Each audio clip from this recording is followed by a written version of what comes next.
Mobile phone continuously.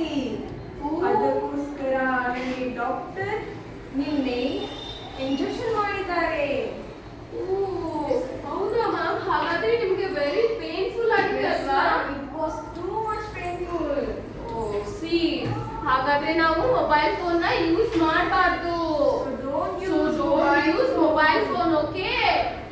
You also tell don't use mobile phone.